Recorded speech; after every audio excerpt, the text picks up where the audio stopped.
Para sa isang magweweteng, ang lahat ng bagay ay may katapat na anunsyo.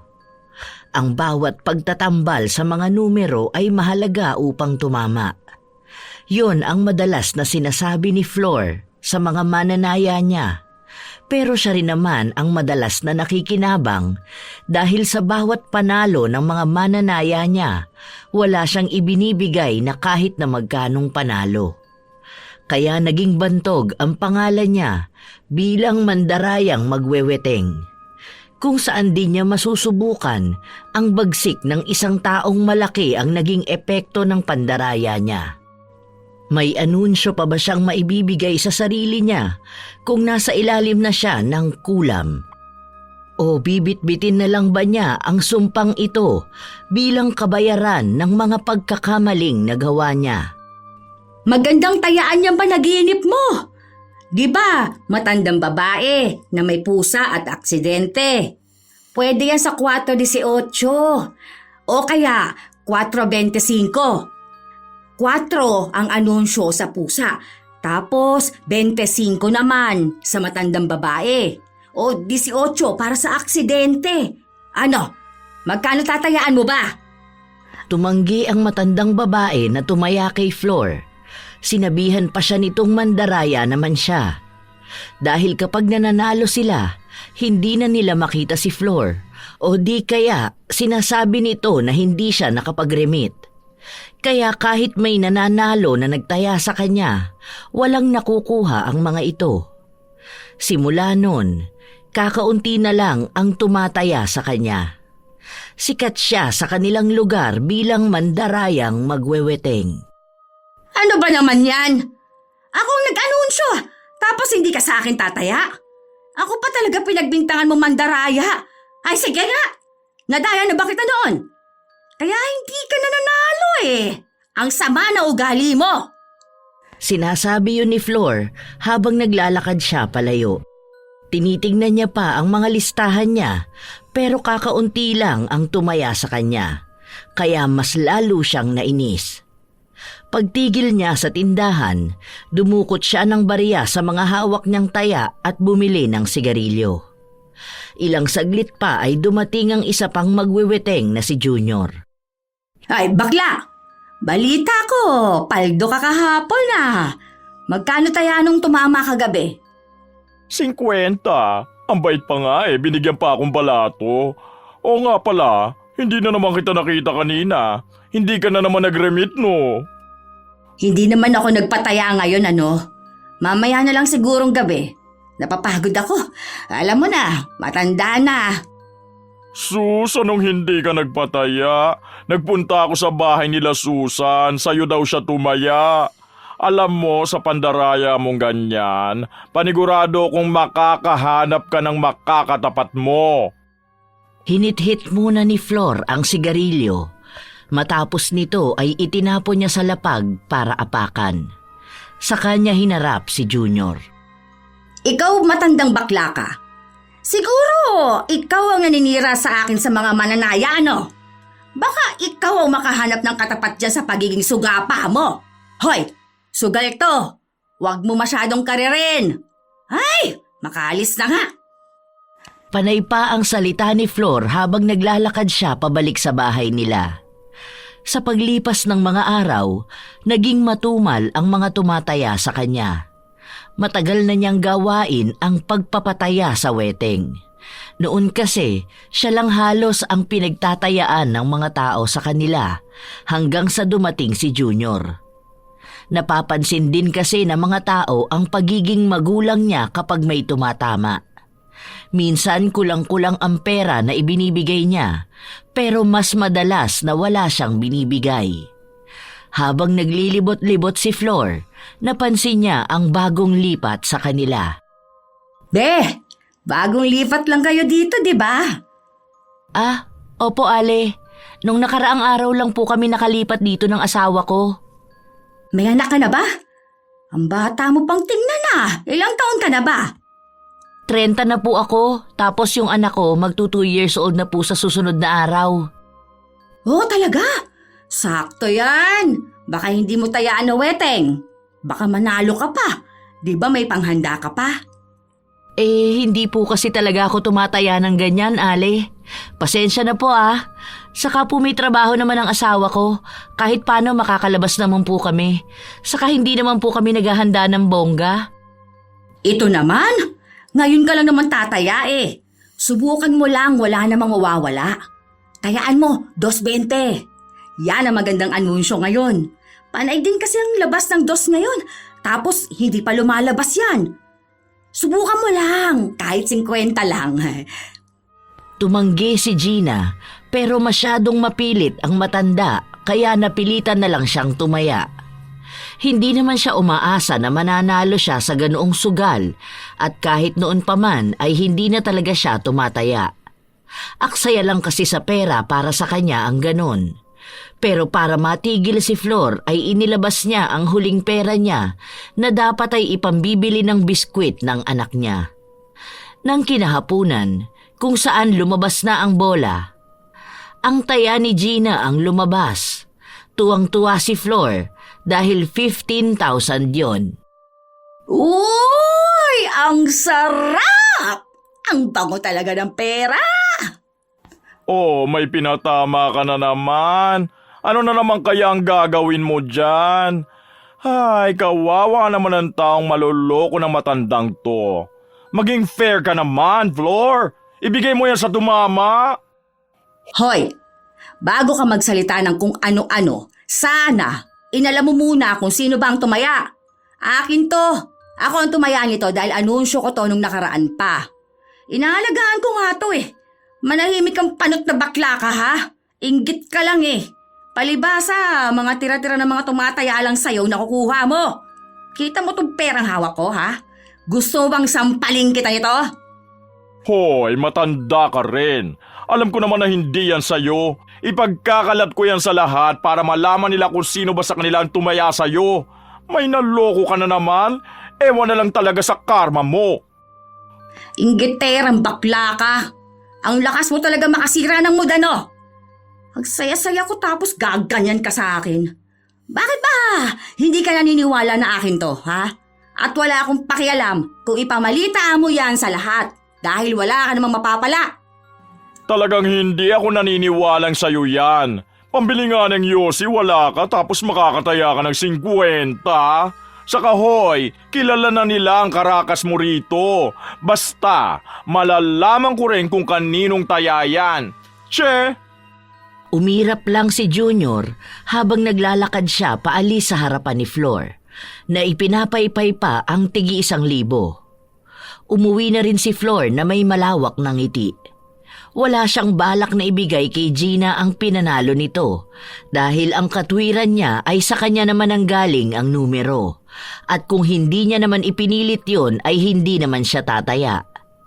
Kinabukasan, naggrocery si Flor.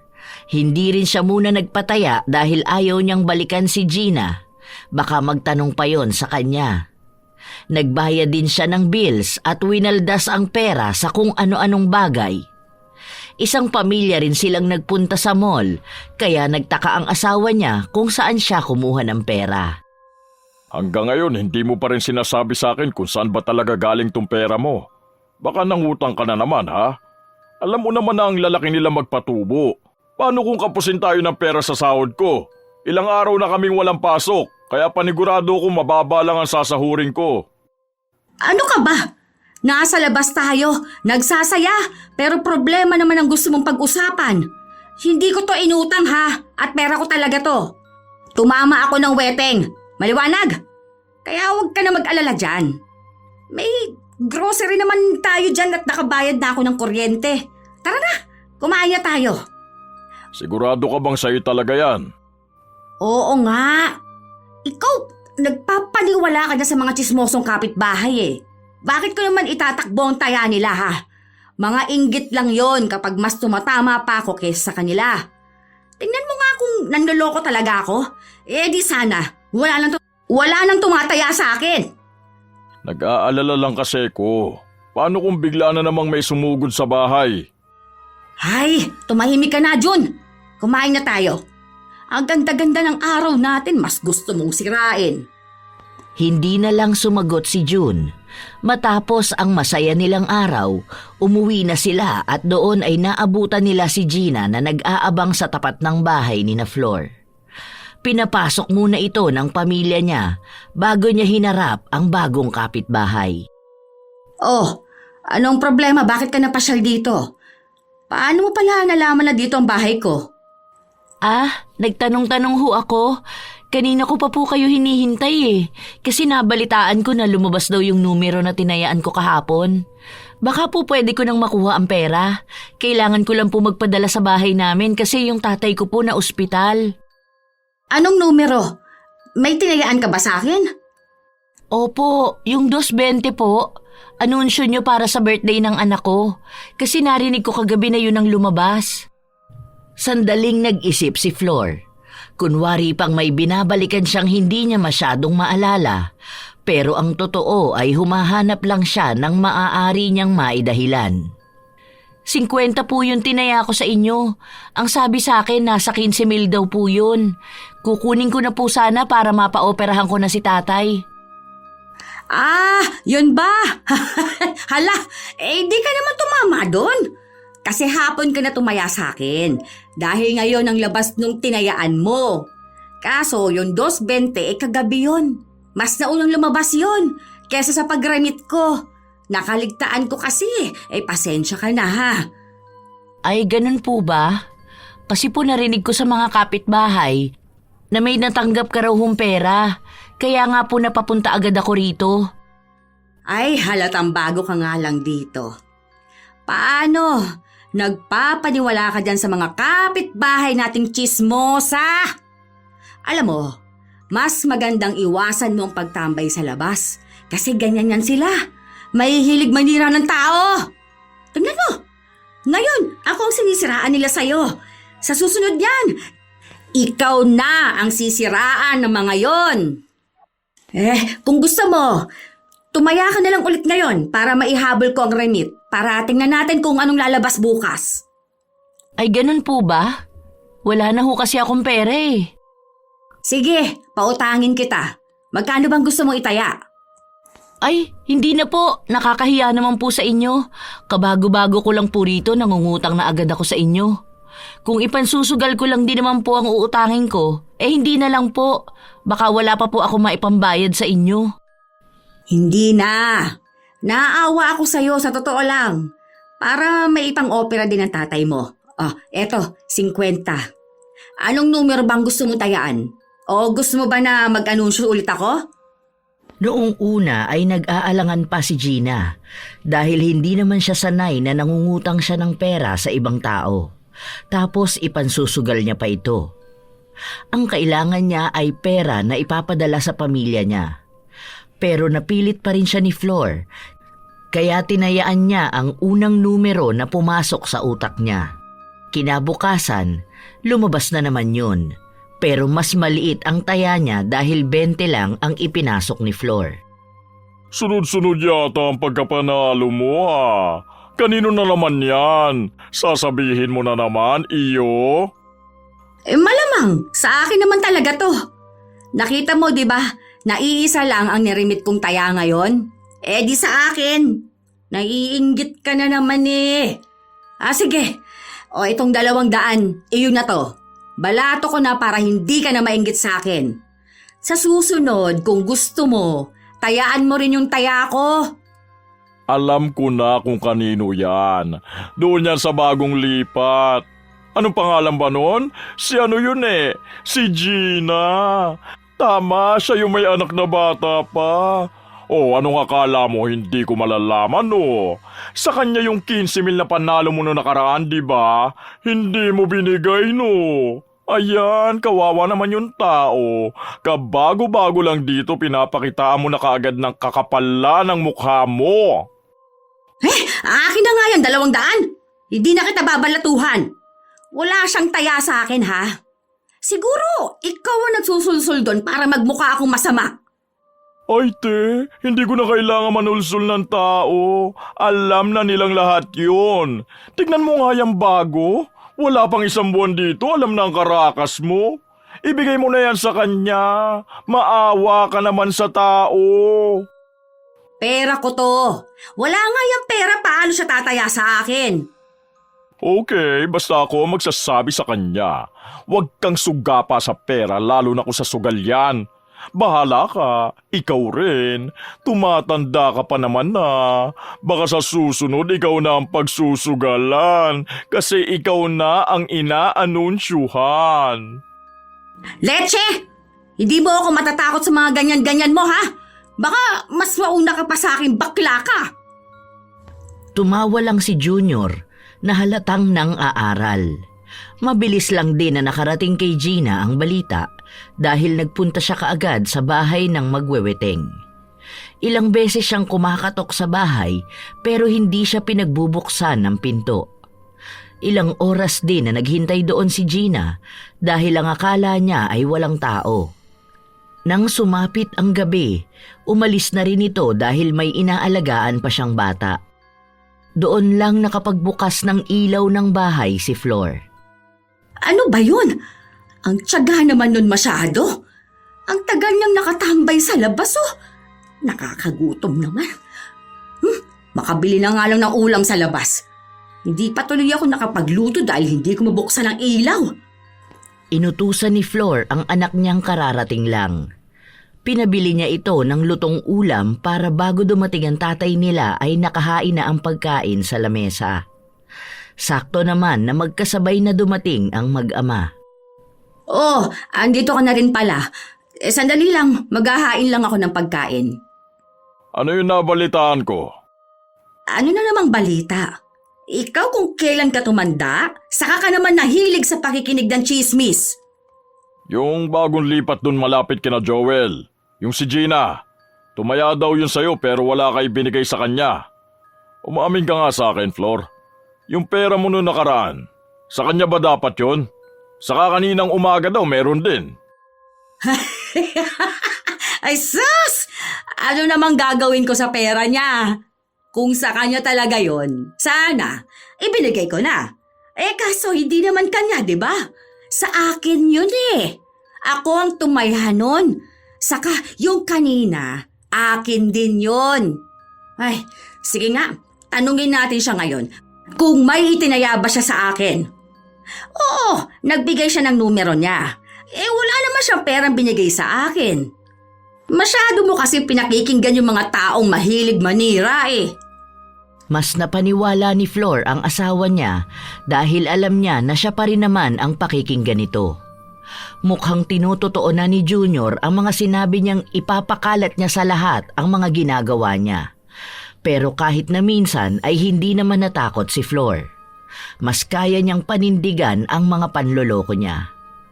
Malakas din ang loob niya dahil wala namang magsasampa ng kaso sa kanya.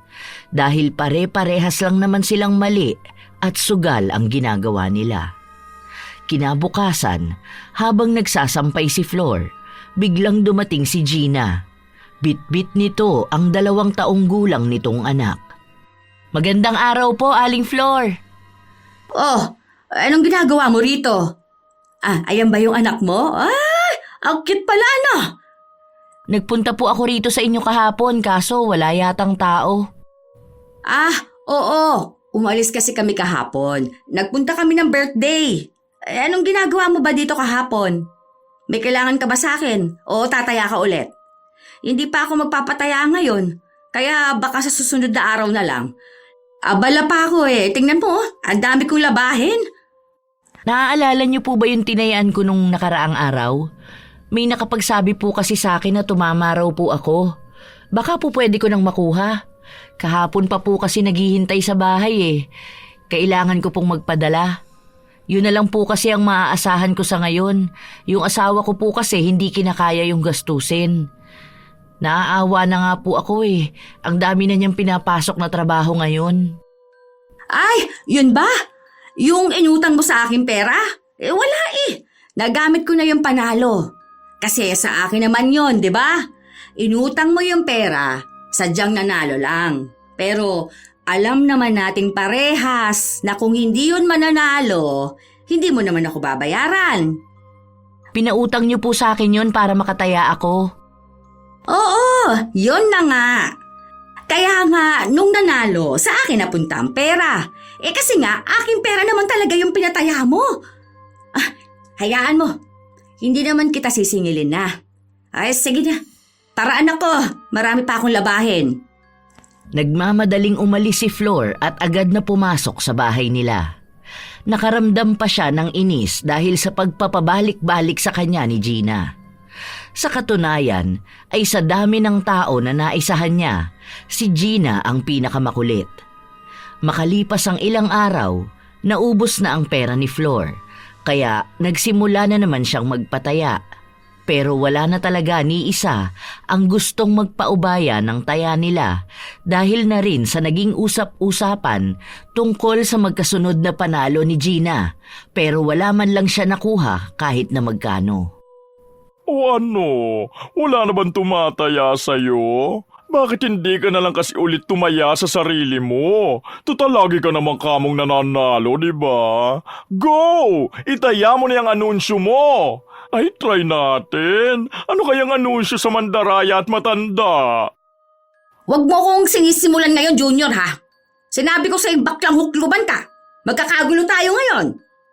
Ay, wow! Nanakot pa ngayon. Ibang klase talaga, no?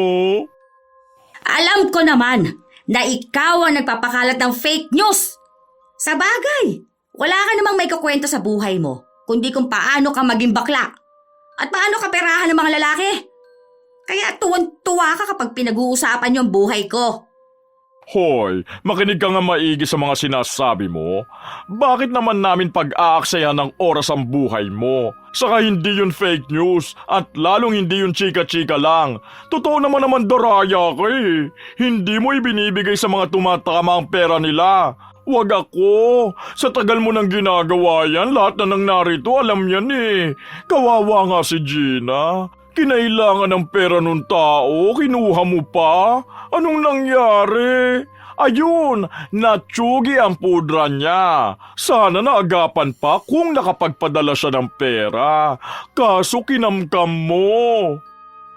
Hindi ko kasalanan na namatay ang tatay niya. Ako bang doktor, ha? Bakit sa akin mo isisisi na wala siyang naipang-opera doon? Sumugal siya. Ano ang asahan niya? Paano kung hindi siya nanalo? Hindi rin naman siya mapapa-opera. Ayun na nga, kung hindi sana siya tumaya, hindi siya asa na may magiging pera siya. Kaso tumaya siya tapos tumama pa. Kasalanan mo pa rin yon. Umiinit ang tensyon sa dalawang magweweteng dahil sa sagutan nilang dalawa. Pilit na sinisisi ni Junior si Flor dahil sa pag-angkin nito ng pera na pinatama ni Gina. Pero pinagpipilitan naman ng matandang babae na wala siyang kinalaman sa kamalasan na dinanas ng pamilya ni Gina. Umiinit na rin ang ulo ni Flor kaya nasisigawan na niya ang kausap niya. Tanging si Junior na lang ang tumigil sa pagsasalita at umalis. Dahil kahit naman pagtalunan pa nila yon, wala naman na silang mababago sa nakaraan. Naubos na ni Flor ang pera at hindi na naipa-opera ang tatay ni Gina. Habang naglilibot si Flor at naghahanap ng mananaya, nakita niya si Gina na nagwawalis sa labas ng bahay nila. Nilapitan niya ito at tinanong kung tataya. Nakikiramay ako sa nangyari sa tatay mo, Gina. Gusto mo bang tayaan yan?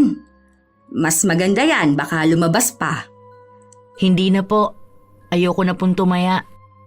Saan ka ba natatakot? Hayaan mo kasi ang sinasabi ng ibang tao tungkol sa akin. Masyado kang nagpapa-apekto sa kanila.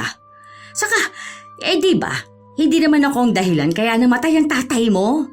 Baka kasi oras na niya yun. Isa pa, kung hindi nyo naman talaga siya kayang ipa-opera, hayaan nyo na. Matanda naman na siguro ang tatay mo. Nag-aalala lang ako. Baka kasi sa akin mo yon sinisisi. Bakit mo naman iisipin na ikaw ang sinisisi ko? Depende na lang kung may ginawa ka. Aba, wala akong ginagawa ha. Mabuti akong tao. Saka, tagakuha lang naman ako ng taya. Ang weteng ay klaseng sugal.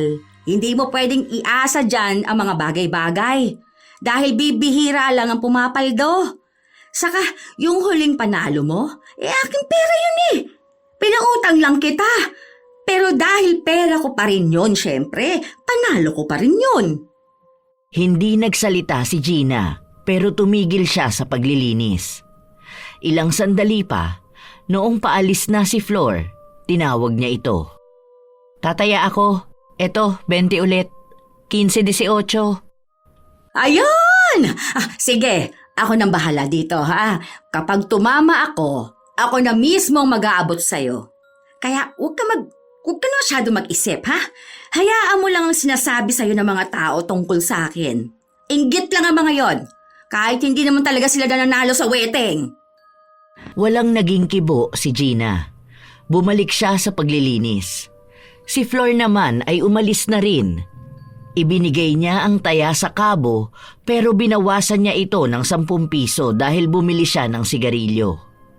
Katulad sa nauna, tumama na naman ang numerong tinayaan ni Gina. Halos malunok ng matandang magweweteng ang usok ng sigarilyo nang malaman niya ito. 3 beses pa lang na nagtataya sa kanya si Gina, pero sa 3 beses na yon, hindi ito pumalya. Kaya labis ang tuwa na nararamdaman ni Flor. Inisip niya na kung ganun palagi ang mangyayari, kahit na si Gina na lang ang patayain niya. At kapag nanalo ito ay hindi niya ibibigay. Hindi naman din lumalaban sa kanya ang babae, kaya wala siyang magiging problema. Kinuha niya ang panalo, pero nagtago na naman siya sa bahay nila. Ilang araw ang lumipas, hindi siya pinupuntahan ni Gina. Kaya inisip niya na baka hindi nakarating dito ang balita. Dahil may pera pa naman siya, hindi muna siya nagpataya. Pupunta pala tayo ng binyag ng anak ni paring Raul, ano? Magpapaayos na muna ako ng kuko ko. Bakit ka pa magpapaayos? Magdadagdag ka lang ng gastusin natin eh. Hindi na. Magpapamanicure ako. Magkano lang naman yun eh. Para naman maganda tingnan ng kamay ko. Saka may pera namang magagamit. Saan na naman galing yan? Baka nagpataya ka na naman at hindi ka na naman nagbigay sa tumama. Flor, sinasabi ko sa'yo tigilan mo yung ginagawa mong ganyan. Hindi nakakatuwa ang panluloko at panlalamang ng kapwa mo. Masama na nga yung pagsusugal na ginagawa mo. Ginugusto mo pang mandaya. Hey! Bakit ba? Mas pinapaboran mo ang mga naririnig mo. Alam mo naman na tumataya rin ako sa sarili ko. Marami lang talagang naiinggit kapag akong tumatama. Paano? Takot malamangan yung mga tao na yan. Hindi na nagsalita pa si June. Umiling lang ito dahil alam niya na kapag humaba pa ang usapan ay mauuwi ito sa pagtatalo. Kilala niya ang asawa niya. Gusto nito na sa kanya ang huling salita. Nang magpaayos na ng kuko si Flor, nalaman niya na yun na pala ang trabaho ni Gina, kaya ito na lang ang pinatawag niya. 100 ang singil sa kanya nito, pero tinawaran niya ito ng 50 na lang. Pumayag naman si Gina. Oh, magdahan-dahan ka dyan sa paa ko, ha? Gusto ko ganito kaganda sa kamay ko yung cutics ko. Ang ganda talaga ng kulay na to, ano? Mukha akong mayaman. Oh, tingnan mo, di ba? Oho, mukhang maganda ang kamay niyo kapag hahawa kayo ng malaking panalo sa wedding. Sakto lang, dahil bibihira lang din naman ako tumaya. Ikaw ba, tataya ka ulit ng wedding? Sayang ang mga numero mo, ano? Hindi ko kasi naibibigay sa kabo kaya hindi ka na nanalo. Pero hayaan mo, simula ngayon, pagtutuunan ko ng pansin ng mga taya mo. Yung ibabayad nyo na lang po sa akin ang ipantataya ko. 11.9. Sige, pwede naman. Saan mo naman nakukuha ang mga tinatayaan mo? Parang may swerte ka ata sa ganyan. May ibig sabihin ba yung tinayaan mo ngayon? Malalaman nyo rin po ang ibig sabihin yan sa mga susunod na araw. Ay! Aray! Aray ko! Ano ba yan? Nasipa ni Flor ang manikurista matapos niyang makaramdam ng hapdi sa hinlalaki ng daliri niya sa paa. Agad namang natumba sa kinauupuan niya si Gina habang hawak ni Flor ang paa niya. Ang sakit! Ano bang ginawa mo? Ayan nagdurugo na. Ang tanga mo naman. Sinabihan na kitang huwag mong kutkutin. Na-murder mo pa ang kuko ko. Nakakainis naman talaga. Ay, nakakagigil ka. Baka masipa kita dyan. Pasensya na ho kayo, Aling Flor. Hindi ko po sinasadya. Kailangan lang po kasi talagang matanggal yung ingrown nyo. Ang tigas din po kasi. Akin na po, gamutin ko na lang. Hindi na! Huwag mo nang kutkutin ha! Kunting linis lang sa labas tapos lagyan mo ng cutex. Mamaya mamangga pa to, aalis pa naman ako. Ayusin mo naman ha! Nagbabayad naman na maayos. Ganyan ka ba sa mga customer mo rito? Baka wala na magpalinis sa'yo niyan. Hindi naman po. Ngayon lang ako nakasugat. Saka pangalawa pa lang po kayong nalilinisan ko. O edi ayusin mo. Baka sa susunod yan wala na magpapalinis sa'yo. Binigyan na nga lang kita ng pagkakataon eh. Dapat kay Malu na lang ako nagpalinis ng kuko. Mabuti pa yun. Magaan ang kamay. Hindi ako nasusugatan. Kaso masyadong suga pa yun maningil eh. Ayaw magpatawad. Pero sa susunod ayusin mo na. Opo, sige po. Nakakaramdam pa rin ng hapdi si Flor dahil sa sakit na dulot ng pagkutkot ni Gina. Pero natapos din sila. Pinalagyan niya rin ng gamot ang nagdugo niyang daliri. Okay na po. O sige. Ano pang hinihintay mo? Bakit nakatayo ka pa riyan? Yung bayad po sana. Anong bayad? Di ba itataya mo na yon? Huwag mong sabihin na babawiin mo pa yon. Hindi maganda yung ugaling ganyan sa sugal. Pinapamalas mo lang lalo. Hindi po ba may 50 pa? Kasi kamayat pa po ang nilinisan ko. Anong 50 pa? Ano, 100 ang singil mo sa akin? Sa pagpapalinis ko sa paa at kamay ko? Magkasama na yun sa 50, di ba? Pumayag ka nga kanina tapos sinugatan mo pa ako. Dapat nga, hindi na ako magbabayad. Pero dahil itinaya mo na yan, yun na lang.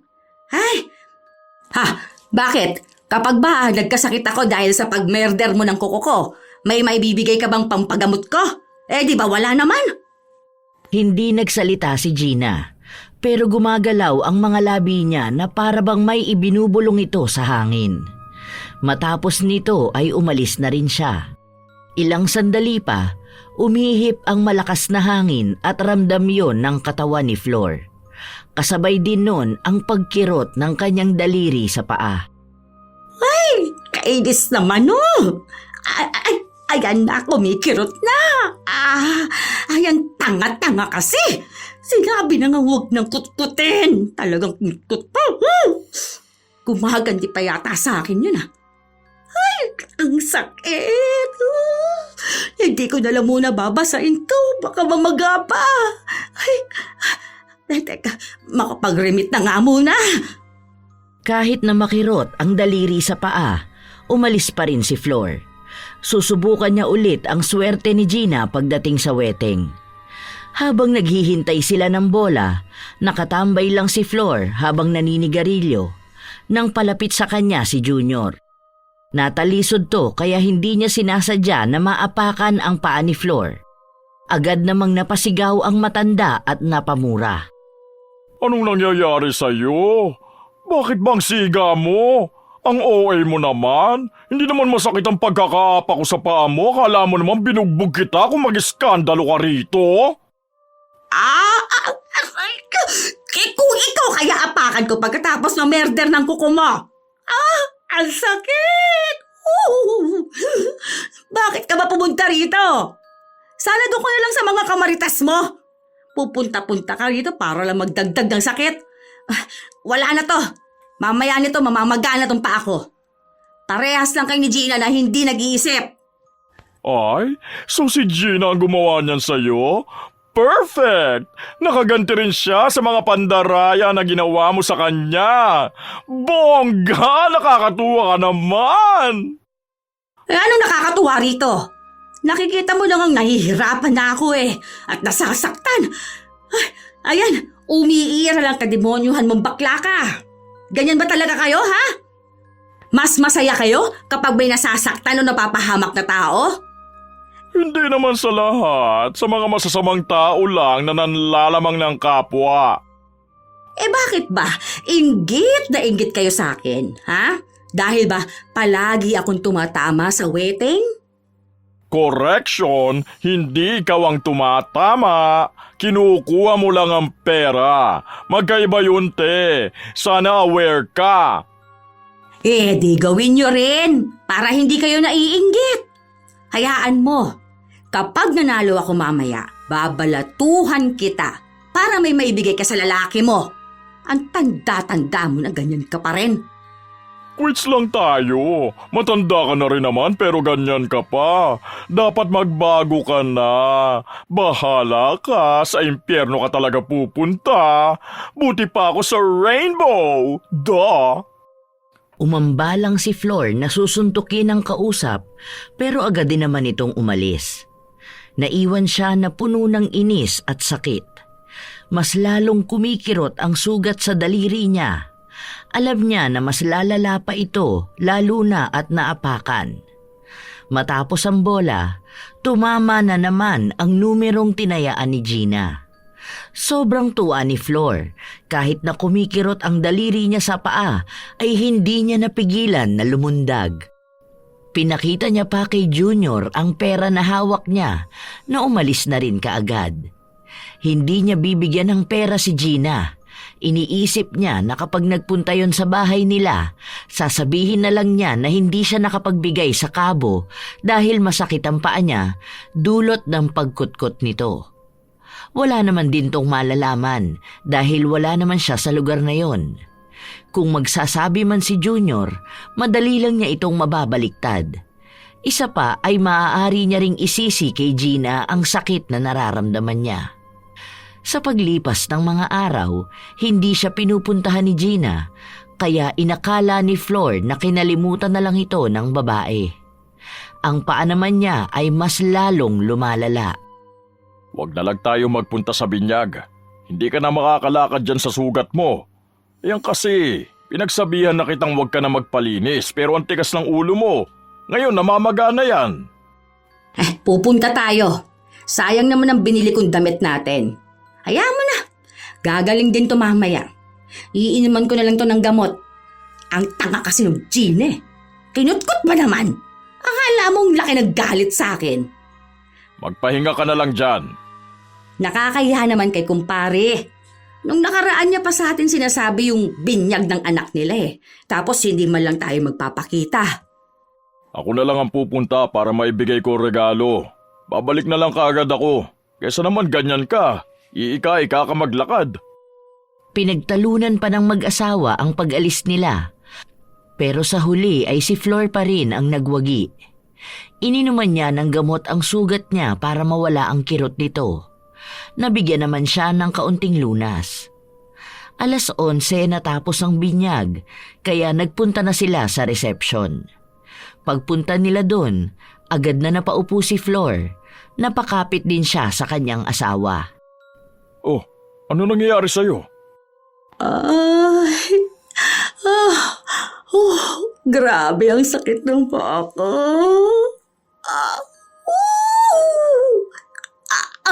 Ang sakit! Kumikirot siya parang kinakalkal ang laman. Ayan na nga bang sinasabi ko sa'yo eh. Ang tigas kasi ng ulo mo. Sinabi na nga na sa bahay na lang muna tayo. Tara na, magpaalam na tayo kina pare. Uwi na tayo. Ano ba kasi ang pinaggagawa mo sa sarili mo, Flor? Pinigilan pa ni Flor ang asawa niya pero hindi na niya ito nasundan pa. Marami kasing tao. Baka hindi na naman sinasadyang maapakan ang paa niya at mas lalo lang siyang masaktan. Naluluha na rin siya sa sakit dahil sa pakiramdam niya ay sariwa pa ang sugat. Kinukutkot ang laman niya at parabang namamanhid na ang kabuuan ng kanyang paa. Habang may mga taong lumalakad palapit sa kanya, napapasabi ang mga ito na ang baho. Sa pagbalik ng asawa niya, maging ito ay nakaamoy ng mabaho at napatakip ng kanyang ilong. Oh, bakit ganyan ka? Maduwal-duwal ka pa. Huwag mong sabihin na nakikigaya ka sa mga dumadaan na yan na nagsasabing ang baho ko. Ang baho naman talaga. Amoy nabubulok na nana. Tara na nga, umuwi na tayo. Bukas ipa-check up natin yan. Mamaya na-infeksyon ka na. Habang inaalalayan siya ng asawa niya, hindi nito napipigilan na maduwal. Samantalang hindi naman naaamoy ni Flor ang sarili niya. Inaaway niya pa si June dahil naiirita siya sa pagduwal nito at pagtatakip ng ilong. Ilang sasakyan na rin ang tumanggi sa kanila dahil sa amoy ni Flor. Ayaw ng mga driver na maiwan ang amoy sa kanilang sasakyan. Kaya nagbayad na lang sila ng triple na pamasahe para lang maisakay sila. Pagpasok nila sa bahay, mas lalong lumala ang amoy dahil sa kulob ang kanilang kwarto. Doon na rin nasuka si June. Binuksan niya lang ang bintana at doon niya inilabas ang pagsuka niya. Grabing baho naman yan, Flor. Bumabaliktad ang sigmura ko. Nakakapanindig balahibo pa. Hindi ko kaya matulog dito ngayon. Ikaw na lang muna. Doon na lang muna ako sa mga bata tatabi. Sabihan mo na lang ako kung may kailangan ka. Hindi na siya naghintay pa na magsalita si Flor dahil nagmamadali siyang lumabas ng kwarto. Labis na pagtataka naman ang nararamdaman ni Flor. Sinubukan niya pang amuyin ang sarili niya pero wala namang pagbabago. Nang tingnan niya ang paa niya, doon na niya napansin na may mga nana na lumalabas sa kuko niya. Nakakadiri yung tingnan. Kailangan niya yung linisan kaya nagpakuha siya sa asawa niya ng mga magagamit niya. Napapasigaw din siya sa sobrang sakit dahil hindi niya mawari kung saan ba talaga ang makirot na parte. Kinaumagahan, umalis sila ng asawa niya para magpunta ng center. Wala na rin ang kakaibang amoy sa kanya pero may kirot pa rin sa daliri niya. Niresetahan siya ng doktor at nagpaturok din siya ng antitetano. Nang makauwi sila, nasa lubong ni Flor si Gina. Tahimik lang itong naglalakad at napatingin sa kanya. Dahil sa dami ng mga naging gastos niya, ito ang napagbuntunan niya ng inis. Nakikita mo bang nangyayari sa akin? Ikaw ang may kagagawa nito kung bakit ako nagkakaganito eh. Naubos na sa pagpapagamot ko tong pera ko. Leche naman oh. Ano ba yan, Flor? Huwag mo isisi sa iba nangyayari sa'yo. Ikaw ang pinagsabihan kong wag na magpalinis ng kuko pero nagpupumilit ka pa. Hindi niya kasalanan kung naubos ang pera natin sa mga binibili nating gamot mo. Mas kinakampihan mo pa yan siya ngayon? Kung sana, nag-ingat lang siyang linisin ang kuko ko. Hindi sana ganito, di ba? Wala na nga siyang naitutulong sa akin eh. Nagbigay pa siya ng pasakit. Pasensya na po kayo. Hindi ko naman ho talaga sinasadya. Kung gusto niyo po, magtataya na lang ulit ako sa wedding. Tapos kapag tumama ako, babalatuhan ko na lang ho kayo para pampagamot niyo. May halong pang-iinsulto ang mga salita na yon para kay Flor. Pero naisip niya na kapag tumama na naman ang tatayaan ni Gina, mapupunta na naman sa kanya ang pera. Nung una ay tinutulan ni June ang pagtaya ni Gina. Pero nagpumilit si Flor kaya nakuha niya ang pera at ang numerong pinapataya nito. Pag uwi nila sa bahay, dumiretso si Flor sa kabo upang ihabol ang taya. Nag-aabang na lang siya sa gilid para hintayin kung ano ang lalabas sa bola. Nasa isang sulok lang siya, iniiwas ang sarili dahil baka maapakan na naman ang paa niya at lumala pa lalo ang sugat. Oh, dahan-dahan ka sa paglalakad mo ha. Baka mamaya maapakan mo na naman to. Kung kailan pagaling na nga eh, papasakitin mo na naman. Ay grabe, lumala na pala yan. Alam mo, may nabalitaan ako sa mga tricycle driver. Nangyari daw yun kahapon eh. Alam mo na ba yun? Ano? Yung tungkol na naman ba sa akin yan? Yung ayaw nila akong pasakayin dahil sa kaartehan nila? Tumpak! Dahil daw ang baho mo. Totoo kaya yun? Naaamoy mo bang mabaho ako? Nakatahimik lang si Junior. Sinusubukan na amuyin si Flor pero wala naman siyang maamoy na mabaho. Ilang saglit pa, pagpatak ng 11:00, umihip ang malakas na hangin papunta kay Junior. Doon na bumaliktad ang sikmura niya dahil sa napakasangsang na amoy. Yak! Ikaw ba yung naamoy kong bulok? Nakakadiri naman pala talaga! Hindi naman ako mabaho Baka yung bulok na naaamoy mo Yang nabubulok ng ugali. Hindi na napigilan pa ni Junior na tumakbo palayo. Hindi niya matiis ang ganong klase ng amoy. Nung nakuha na ni Flor ang perang naipanalo sa taya ni Gina, umuwi na rin siya. Pero bawat tao na masasalubong niya ay iniiwasan siya. Iika-ika na rin siya kung maglakad dahil kada tapak niya ay kumikirot ang sugat sa daliri niya. Napapansin niya rin na umaagos ang nanaroon. Pagpasok sa bahay niya, napatakbo palayo ang anak niya at napatakip ng ilong. Dapat ay sabay-sabay silang kakain ng tanghalian pero hindi masikmura ng mga tao sa bahay nila ang nangangamoy na sugat ni Flor. Ano ba kasing naaamoy nila sa akin? Hindi naman ako mabaho Ay, ito na namang nagnanaknak na naman ang sugat ko. Aray, ang sakit na naman. Ay, bakit ba ganitong oras to nagkakaganito? Muling nilinisan ni Flor ang sugat niya. Nagpabili na rin siya ng gamot dahil nauubos na ito sa kalalagay niya. Pero nagpapatuloy ito sa pagnanaknak na parang tubig lang na umaagos. Hindi yun tumigil at mas lalo lang ding kumikirot. Kahit na inuman niya yon ng gamot ay hindi nawawala. Mas lalo pa nga siyang nakakaramdam ng sakit kapag nilalapatan niya yon ng gamot. Ay, Diyos ko po.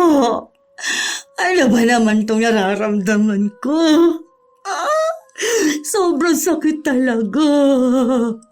Hindi ko na kinakaya. Parang hinahalukay naman ang laman ko. Kahit ilang gamot pa inumin ko, hindi na talaga tumatalab. Ano ba naman to? Patuloy na umiiyak si Flor dahil sa samot-saring sakit na nararamdaman niya. Ang pera na nakuha niya kanina ay mabilis lang ding naubos. Nakakaramdaman siya ng pagod, hindi niya magawang makatulog dahil nararamdaman niya ang bawat pagkirot. Gusto man siyang lapitan ng asawa niya, hindi naman ito kinakaya ang baho na umaalingasaw mula sa sugat niya. Kahit nga sa labas lang ng pinto ay naaamoy pa rin ito. Lumipas ang mga oras at sumapit ang 9:00. Tumigil ang agos ng nana sa sugat niya at kahit na paano ay nababawasan ang pagkirot. Doon ay tinawag ni Flor ang asawa niya. Nababawasan na rin ang baho ng kwarto. Binuksan pa nga ni June ang bintana para sumingaw ang amoy at nag-spray ito ng alkohol. Ano ba talagang nangyayari sa'yo? Kanina lang sobrang baho ng kwarto tapos ngayon nawawala-wala na. Pero kaninang umaga umaalingasaw. Bakit pa nagkakaganyan ka? Hindi ko rin alam kung ano bang nangyayari. Mali ko ba rito? Sugat lang naman to pero halos pagdusahan ko. Ilang gamot na nilagay ko Kulang na lang laklakin ko na iba't ibang painkillers dyan na para lang mawala tong sakit na to. Ilang araw na ako mukhang baldado. Hindi naman gumagaling. Nakakapagtaka. Napapansin ko na tuwing 11:00 umaatake yan. Tapos nawawala naman ng 9:00. Hindi kaya nanuno ka? Kung saan-saan ka kasi nagpupunta Sige, bukas ipapatawas kita. Ipapatawas mo ko? Bakit ka nagpapaniwala sa mga albularyo na yon? Mamaya peperahan lang tayo nun tapos magbibigay ng peking impormasyon. Ipa-opera ko na kaya to? Baka lumalapat to at maputol pa. Tingnan mo, nangingitim na ang kuko ko. Pati tong daliri ko. Bakit ba ako minamalas ng ganito? Kasalanan talaga to ni Gina Kung nag-iingat lang sana siya. Kapag ako talaga gumaling, gagantihan ko yun. Ayan ka na naman. Panay ka na naman ganti sa taong wala namang ginagawang masama sa'yo. Ayan mo, bukas malalaman natin kung ano ba talaga yan. Huwag mo na isisi sa kung sino-sino ang mga nangyayari sa'yo. Nananahimik yung tao Hindi pa rin tuluyang nawawala ang sakit ng paa ni Flor. Pero kahit na paano ay nagawa na niyang makatulog. Paggising niya kinabukasan, wala ang asawa niya. Ang sabi ng mga anak niya ay nagpunta ito sa albularyo. Lumabas naman siya ng bahay kung saan nakita niya si Gina sa hindi kalayuan. Bit-bit nito ang manicure set niya. Inutusan niya ang anak na tawagin ito. Hindi naman nagdalawang isip si Gina na lumapit kung saan napatingin pa siya sa paa ng matandang magweweteng. Nangingitim na nga ito at parang malapit nang mabulok. Oh, kita mo ba ang nangyari sa daliri ko? Mukhang may infection pa ako dahil sa ginawa mo. Tapos ngayon, nakikita kitang naghahanap ng bagong customer. Bakit? Gusto mo ba na mas marami pa rito ang magaya sa akin? Hindi kasi ako makapaglakad-lakad para sana mabalaan ko sila na huwag magpalinis ng kuko sa'yo dahil baka ma-murder lang din sila. Wala namang magkakaganyan na gaya ng nangyari sa'yo dahil hindi naman sila katulad mo eh. Siguro kung may magkakaganyan man katulad sa'yo, baka dahil may ginawa silang masama sa ibang tao. Pero hanggat hindi sila kasing tuso at manloloko mo, safe sila. Ngayon, inaamin mong sa'yo talaga ng galing to. Gumaganti ka ba sa akin? O ayan, nakaganti ka na nga, di ba? Hindi ko alam kung kailan pagagaling to pa ako eh. Hirap na akong gamutin. Nauubusan na ako ng pera. Hindi mo rin naman pera ang ginagamit mo, di ba? Pera pa rin yan ng ibang tao. Tao na niloloko at iniisahan mo. Di, bawi-bawi lang din yun. Pare-parehas lang naaagrabyado. Anong pinagsasabi mo? Wala akong nilalamangan na tao ha. Kaya hindi ako dapat magkaganito. Lumalaban ako ng patas sa buhay ko. At kailanman, wala akong inaagrabyado. Ikaw tong gumagawa ng masama sa akin. Tapos ako pang pagbibintangan mo ng kung ano-ano. Naku, isipin mong mabuti ang mga lumalabas sa bibig mo. Timbangin mo kung sino ba rito ang matagal nang gumagawa ng masama. Alam mo, kahit na gaano kalaking pera ang makuha mo sa iba, madali lang din yan mauubos ni hindi mo nga magagamitan ng pera ang pagpapagamot mo. Hindi mo ba aanunsyohan ang sarili mo? Baka sakaling tumama ka at magkaroon ka ng maraming pera. Aba, bastos to. Gusto mo pang isugal ko ang nangyayari sa akin ngayon? Pasalamat ka. Hindi nangyayari sa'yo ang ganito. Sana nga, ikaw na lang ang magkaganito. Total, wala ka namang kwenta. Sandaling natawa si Gina, ngunit hindi maikakaila ng matanda na nakakikilabot ang tunog ng pagtawa nito. Lalo pa at ang mga tingin sa kanya nito ay tumatagos sa kaluluwa niya. Kahit napilitin ni Flor na magmatapang, para bang hinihigop ni Gina ang lakas niya. Anunsyohan mo na ang sarili mo para naman makitaya kami sa'yo. Malay mo, ibigay ko sa'yo lahat ng panalo kong pera. Katulad kung paano mo yun ilang beses na ginawa sa akin at sa ibang tao. Hindi ba nga, nung may sakit ang tatay ko, gusto mong anunsyohan? Nung namatay siya, ikaw pa ang nagpataya sa akin. O bakit ngayon ayaw mo na? Para sana marami ka ulit makuhang pera. Ayaw mo ba nun? Lumayo ka nga sa akin. Nagdadala ka ng malas dito. Kumatok ka nga sa kahoy. Baka mabaya kung anong mangyari sa akin. May sabi ka ba ng demonyo? At ganyan ka magsalita? Pati ang tingin mo, dahil pang may malaki akong naging kasalanan sa'yo. Meron naman talaga, di ba?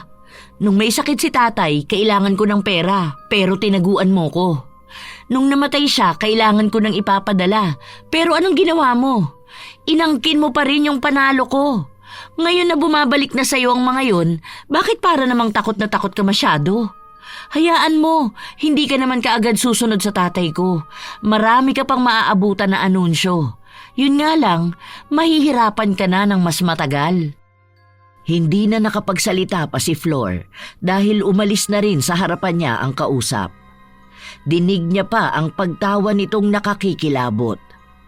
Dahil sa takot niya ay napa-sign of the cross na lang siya.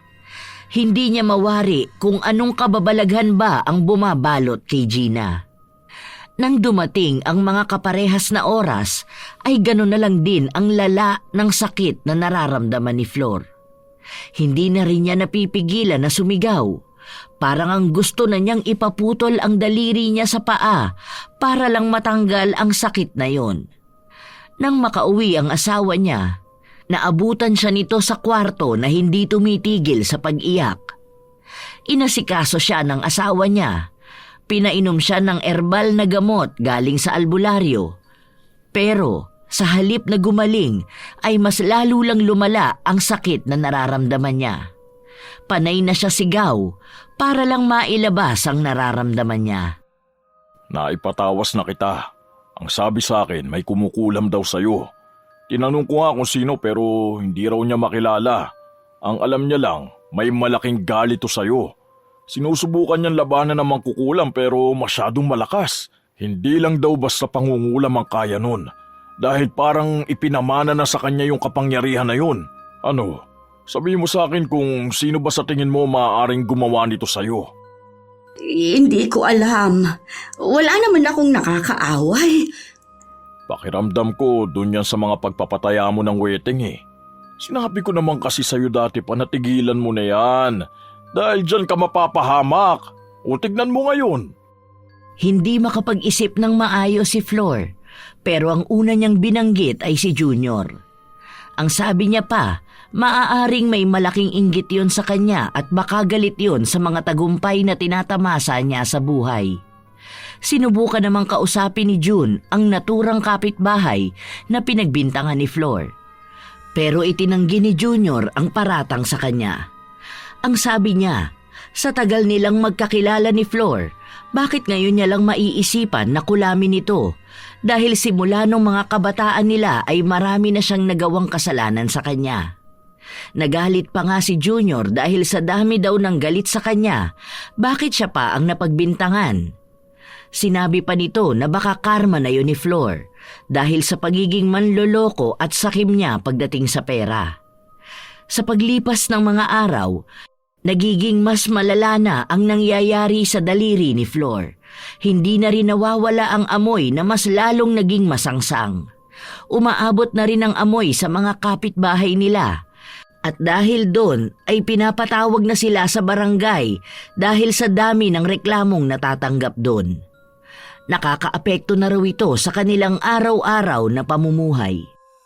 Masyadong masasama ang ugali ng mga kapitbahay natin Talagang pinabarangay pa tayo? Wala man lang ba silang mga konsiderasyon? Hindi ba nila nakikita na nahihirapan na nga ako? Sa halip na tulungan ako, talagang sinisiraan pa ako ng tuluyan. Huwanda talaga sila sa akin kapag gumaling na ako. Iisa-isahin ko talaga silang gantihan. Ako, nanggigigil ako sa mga yan. Tapos, isa pa yung baklang hukluban na yan. Anong akala niya? Hindi ko malalaman na siya ang nagpapakalat ng chismis sa akin? Sinabi niya pa na pinagbibintangan siya. Totoo naman talaga na siyang nagpakulam sa akin. Nahihirapan na rin kami sa nangyayari sa'yo, Flor. Lalo na ang mga bata. Hindi na rin nila kinakaya ang amoy mo. Kaya yan, si Bunso nagkakasakit na. Tapos ayaw na rin nila halos pumasok sa school dahil sa panunukso ng mga kaklase nila. Anong gusto mong gawin ko? Nahihirapan na nga ako rito. Teka, huwag mong sabihin paaalisin mo na ako sa bahay katulad ng sinasabi ng mga tao sa paligid natin. Pati ba naman ikaw? Susukuan mo ako?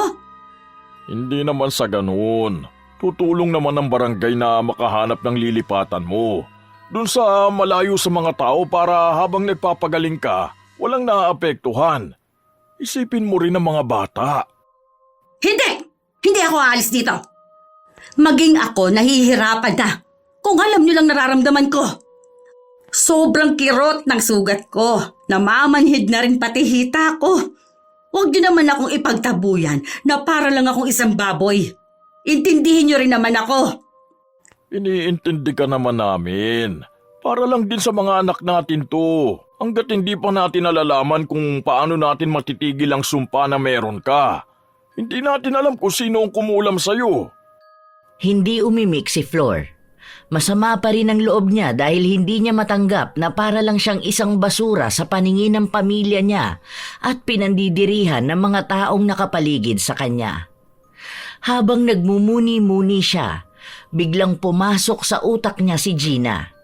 Sinabi niya sa asawa niya na kung hindi si Junior ang kumulam sa kanya, maaaring si Gina yon. Bakit ba hindi ka naniniwala sa akin na si Gina ang may pakanaan ng mga to? Kaya pala, kakaibang pakiramdam ko sa babae na yun eh. May masama pala talaga siyang intensyon sa akin. Bakit naman niya gagawin yan sa'yo?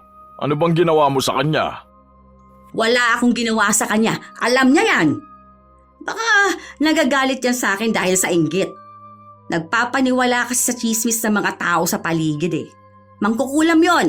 Ramdam na ramdam ko. Pag-iling lang ang tanging naging tugon ni June. Matapos ang pag-uusap nila na yon ay pinuntahan niya si Gina. Kinausap niya ito. Hindi kumibo ang babae. Hindi niya inamin at hindi niya rin naman itinanggi. Kaya nakisuyo si June kung pwede niyang kausapin si Flor upang magkaroon ng linaw ang misteryosong sakit ng asawa niya. Sumama naman sa kanya si Gina kung saan halos lahat ng mga kapitbahay nila ay nakatingin sa kanila. May mga bulong-bulungan pa na hindi pinansin ni June. Kahit na hindi niya sabihin, nakakaramdam siya ng sakit dahil sa mga salitang naririnig niya tungkol sa kanyang asawa.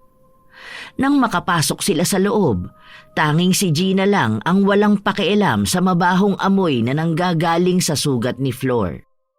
Oh, anong ginagawa mo rito? Bakit naman isinama mo pa yan dito, June? Mas lalo mo lang pinapakita sa kanilang nangyari sa akin eh.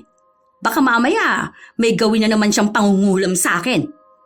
Akala ko pa naman nagbago ka na dahil sa nangyayari sa'yo, pero wala ka pa rin palang pinagkatandaan. Nakita mo na?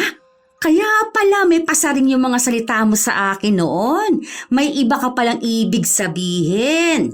Ngayon, aminin mo na kung bakit mo to ginawa sa akin. Hindi sumagot si Gina. Nilingon niya lang si June matapos na magsalita ito at nagtanong kung ano ba talaga ang tunay na dahilan upang umabot sila sa ganito. Si Flor naman ay panay ang daldal at sisi sa babae. Pinagmumumura niya rin ito at isinusumpa pero baliwala ang mga salita na yon kay Gina. Hindi siya naaapektuhan ng kahit na anong panlalait sa kanya. Palayasin mo yan sa bahay natin. Demonyo yan! Kaya dapat sa kanya sinusunog! Sino bang mas demonyo sa atin? Hindi ba't ikaw ang nilamon ng kasakiman mo sa pera? Nanlalamang ka ng kapwa mo. Hinahayaan mo silang maubos habang nagpapakasasa ka sa mga bagay na hindi naman sayo. Baka nakakalimutan mong namatay ang tatay ko noong mga panahon na pinagpipiestahan mo ang pera na dapat maaari pang sumagip sa kanya. Ang ibang tao sa lugar na to, ilang pangarap ba ang nasira dahil sayo? Ilang buhay ba ang napahamak? Hindi mo alam, di ba? Kasi, paano mo malalaman kung masyado kang makasarili? Ngayon, namnamin mo ang galit ng bawat taong nasa gasaan mo. Hindi lang sa akin galing yan. Para yan sa lahat ng taong nagawan mo ng masama. Bumabalik lang sa'yo, kaya yakapin mo yan hanggang sa kamatayan mo. Dalhin mo yan, kasama ng kasamaan ng ugali mo. Bumigat ang simoy ng hangin sa loob ng kwarto habang sinasabi ito ni Gina.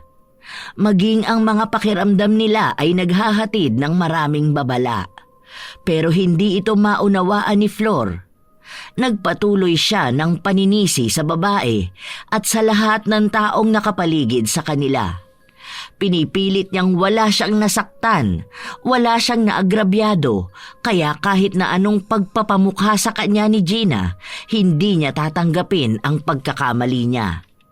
Napagod na lang ang babae sa pakikipagtalo sa kanya, kaya kusa na itong umalis sa bahay nila.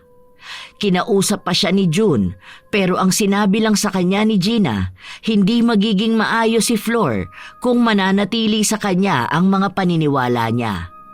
Hindi maisasalba ng ibang tao ang katulad ni Flor dahil ang tanging kaya lang sumagip sa kanya ay ang sarili niya. Matapos niyang sabihin ito ay tuluyan na siyang umalis. Si Flor naman ay nagpatuloy sa pagsigaw. Sigaw na magkahalong sakit at galit. Mga walang hiya kayong lahat! Sinisigurado ko sa inyo, nagagaling ako at iisa-isahin ko rin kayong kulaming lahat. Pinagkakaisahan niyo ako. Anong akala nyo? Wala kayong magiging karma? Wala akong ginawa sa inyong masama. Mga lintik kayo! Gagantihan ko kayo! Maghintay kayo! Dinig ng mga kapitbahay ang sigaw niya at ang pagmumura niya. Nagtitipon din ang mga yon para mag-usap-usap. Nakikita yon ng mga anak ni Flor, kaya naaawa ang tatay nila sa dinaranas nilang hiya. Malaki ang nagiging epekto nito sa kanila, pero ayaw naman siyang pakinggan ng asawa niya. Pinagpipilitan ni Flor na hindi siya nagkamali kahit na minsan. Wala siyang nilamangang tao, kaya bakit siya hihingi ng tawad sa mga yon? Umabot ng gabi ang panay na sigaw at pagmumura ni Flor hanggang sa pinuntahan sila ng barangay kung saan binigyan sila ng 2 araw na palugit. Kung hindi daw nila ililipat si Flor ng bahay, katulad sa napag-usapan sa barangay, sapilitan nila itong kukunin. Dahil sa dami din ng reklamo ng mga kapitbahay sa pambubulabog niya ng sigaw sa kahit na anong oras. Flor, tumigil ka na sa kasisigaw mo. Anong oras na? Nakakaistorbo na sa lahat, pati sa mga bata. Natutroma na sila sa ginagawa mo. May pagbabanta na rin sa barangay. Sa ayaw at sa gusto mo, bukas na bukas lilipat ka na dun sa bahay na bigay ni Kap. Doon ka na muna hanggat wala pa tayo naiisip na paraan para mapagaling ka. Mga walang hiya talaga! Hindi ako papayag na doon ako titira. Alam ko na mukhang bahay ng baboy yon. Bakit kasi hindi mo ako pinagtanggol? Alam naman natin si Gina ang may kagagawa ng mga to. Dapat siyang kinukulong dahil mangkukulam siya. Pinagtatanggol kita. Kung alam mo lang kung paano ka namin ipagtanggol ng mga anak mo. Pero hindi ka namin kayang ipaglaban kung kami na mismo nakakakita ng mali mo. Malaki ang naging pagkukulang ko sa pamilya natin. Dahil kahit na alam ko na ang ginagawa mong pandaraya noon sa mga tao, nanahimik ako dahil ayokong sumama ang loob mo sa akin at ayokong magalit ka. Pero siguro nga, tama lang na bigyan ka ng leksyon para ikaw mismo makarealize ng mga pagkakamali mo.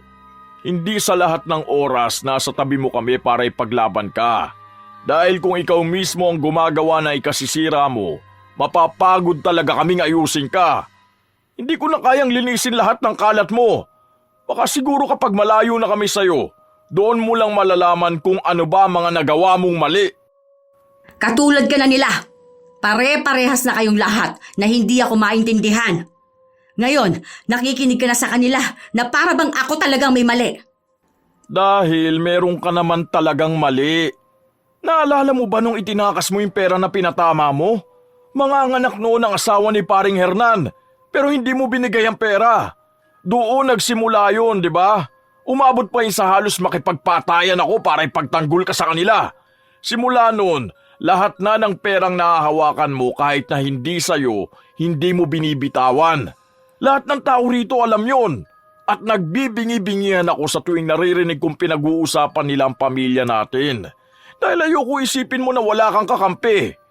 Ngayon na nakahanap ka ng katapat, pilit mo pa rin na isinisisi sa ibang tao? Hindi ko na alam hanggang kailan kita kakampihan para lang maramdaman mong mahal ka namin. Napapagod din kami. Sana maintindihan mo yun. Sana ma-realize mo rin ang pagkakamali mo. Nanloloko ka ng tao pagdating sa pera. Kaya dapat lang alam mo kung paano mo babayaran lahat ng karmang tinatamasa mo ngayon. Tama si Gina eh. Hindi kita maisasalba kung ikaw mismo hindi mo alam kung paano isalba ang sarili mo. Katahimikan ang bumalot sa loob ng bahay. Nasaktan si Flor sa mga salitang binitiwan ng asawa niya, pero alam ni June na kung hindi niya sasabihin yun, patuloy lang na iisipin ng asawa niyang wala siyang nagawang pagkakamali. Sa paglipas ng mga araw, naging tahimik si Flor. Ang daming tumatakbo sa utak niya. Naisa-isa na niya lahat ng mga nagawa niyang pagkakamali sa bawat tao sa lugar nila. Habang nag-eempake ang asawa niya ng mga damit na dadalhin niya bukas para sa bagong bahay na lilipatan niya, kinausap niya ito na kung maaari siyang samahan papunta sa bahay ni Gina. Noong una ay may pag-aalinlangan si June. Pero sinigurado sa kanya ng asawa niya na hindi naman niya aawayin ng babae, pero may nais siyang sabihin din. Habang iika-ika na naglalakad si Gina, ang mga tao sa paligid nila ay nakatingin sa kanya. Namamagana kasi ng sobra ang daliri niya. Kulay itim na rin ito at ang pagnanana ay hindi tumitigil. Dahil sa amoy nun, pilit silang nilalayuan ng mga makakasalubong nila. Nagtipon ang mga tao sa labas ng bahay nila Gina matapos nitong papasukin ang dalawa. Marahil ay may pagtataka sa mga mukha nila dahil pumayag si Gina na mahaluan ng mabahong amoy ang loob ng bahay niya. Anong pinunta mo rito? Matapos naming makapag-usap ng asawa ko at nasabi niya sa akin ng mga pagkakamali na nagawa ko, dun ko napagtanto na ang dami kong ang naagrabyadong tao dahil sa panloloko ko. Kahit pa sabihin kong sumusugal sila at ang pagkapanalo ay hindi sigurado, malaki pa rin ang epekto at maitutulong ng pera na yon sa mga problema nila. Hindi ko pwedeng angkinin ang hindi sa akin at itanggi kung ano ang hindi dapat para sa akin. Sana mapatawad mo ko kung nagawa ko rin sa'yo yung mga nagawa ko sa iba.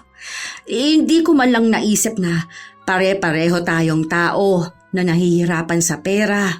Kaya nga, halos lahat sa atin kumakapit sa sugal dahil nagbabaka sakali tayong manalo at magkapera.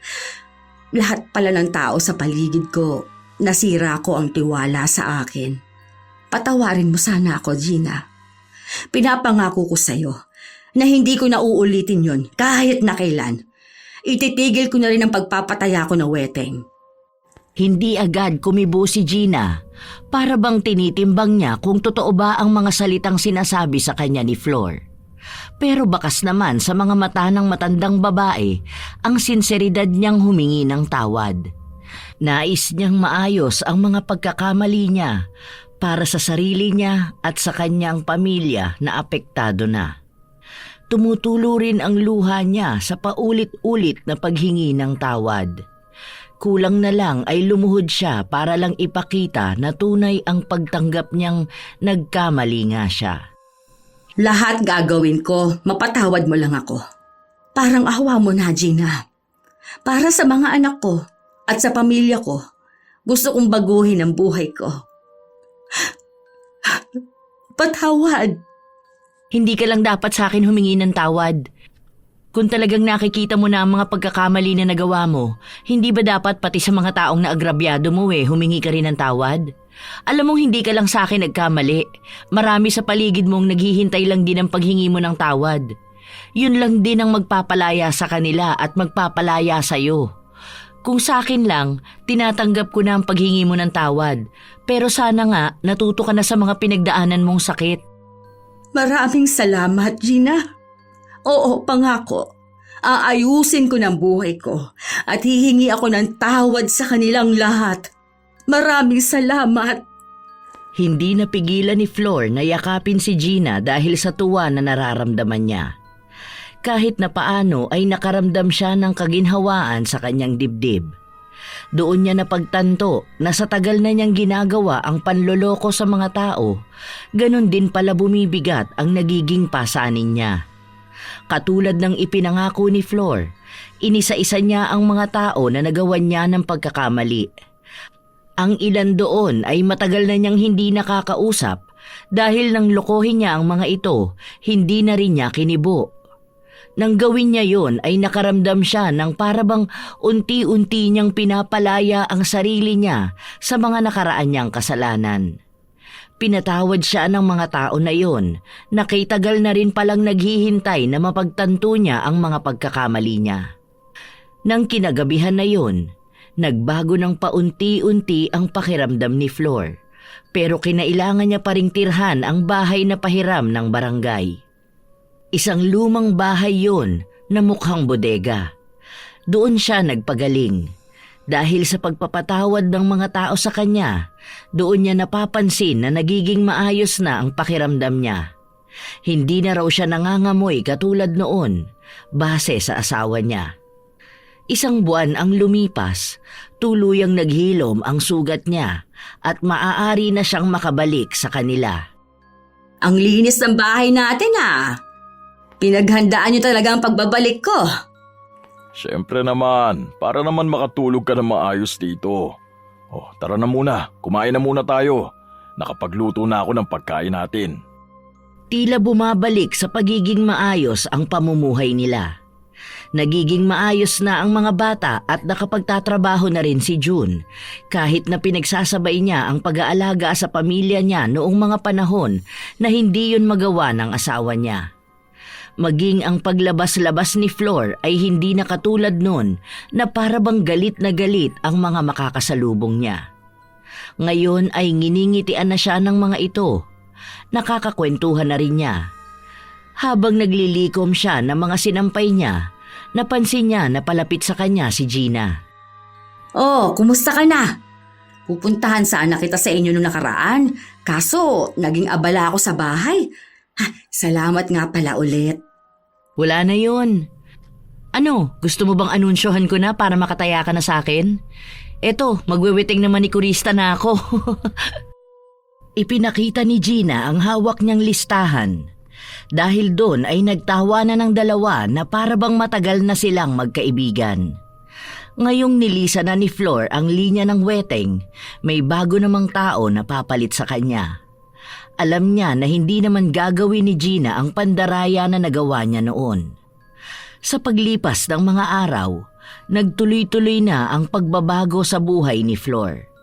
Nagkaroon na ulit siya ng mga kaibigan at naging magkasundo na rin sila ni Gina.